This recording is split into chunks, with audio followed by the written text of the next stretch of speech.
নমস্কার, আমি সোমা। আমার নতুন আরও একটা মিনি ব্লগে আপনাদের সবাইকে স্বাগতম। আজকে সোমবার আর অনেকটাই দেরি হয়ে গেছে আজকে ঘুম থেকে উঠতে। তো ঝটপট করে উঠে জানলার পর্দাগুলো একটু সরিয়ে দিলাম আর জানলাগুলো একটুখানি খুলে দিলাম, যাতে করে হাওয়া বাতাস রোদ আলো সব ঘরে ঢুকুক আর ঘরের গ্যাস গন্ধ দূর হয়ে যাক।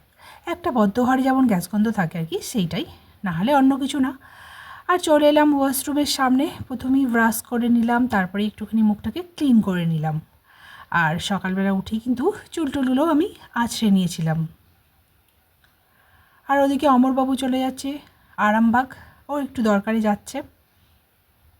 তো আজকে বাজার নিয়ে এসছে এই যে পেঁয়াজকালি, পেঁপে শাক, তারপরে আরও আছে পেঁপে, আমরা এইসব। তো আমি করছি হচ্ছে বাঁধাকপি, কারণ আজকে আর রান্না করবো না ভাবছি, অমরবাবু তো চলে গেছে আরামবাগে। তো আজকে ভাবছি একটুখানি বাঁধাকপির পুর দিয়ে পুর পিঠে বানাবো। তো খেতে ইচ্ছা করছিল, আর বিকেলের পর একদম ভালো লাগে না, পিঠে পিঠে বানাতে অনেকটা টাইম লাগে।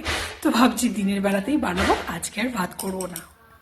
আর এদিকে রান্নাঘরে চলে এসেছি আর বাঁধাকপির তরকারিটা করে নিচ্ছি। বেশ শুকনো শুকনো করে কিন্তু তরকারিটা করতে হবে। আর কয়েকটা পিঠে গড়েও নিয়েছি আর হাঁড়িতে জল গরম করতে বসিয়ে দিয়েছি, আর এটা স্টিম করতে বসিয়ে দিয়েছি। তো এখন আমি কয়েকটা রুটি করে নেব, কেননা অমরবাবু আর রিম দুজনেই এই পিঠেটা খেতে একদম ভালোবাসে না। এই বাঁধাকপি দিয়া পুর পিঠে একদমও খেতে ভালোবাসে না, আর আমি ওই প্রথম করলাম আর নিজের জন্যই করেছি। ওটা আমার নিজের খুব খেতে ইচ্ছা করছিল। তো যাই হোক, ওদের জন্য কয়েকটা রুটি করে দিই, ওরা রুটি আর বাঁধাকপির তরকারি খেয়ে নেবে লাঞ্চে। এই দেখুন, এদিকে আমার পুর পিঠেটাও হয়ে গেছে।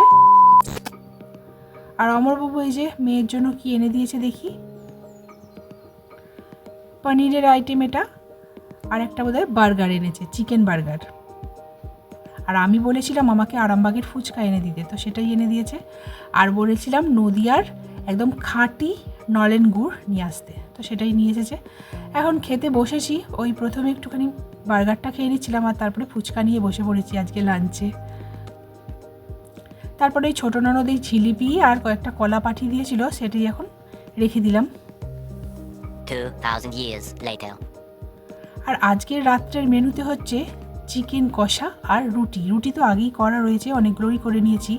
আর একটু পেঁয়াজ কলি ওপর থেকে ছড়িয়ে দিলাম। চলুন ভিডিওটা আসতে এইটুকুই।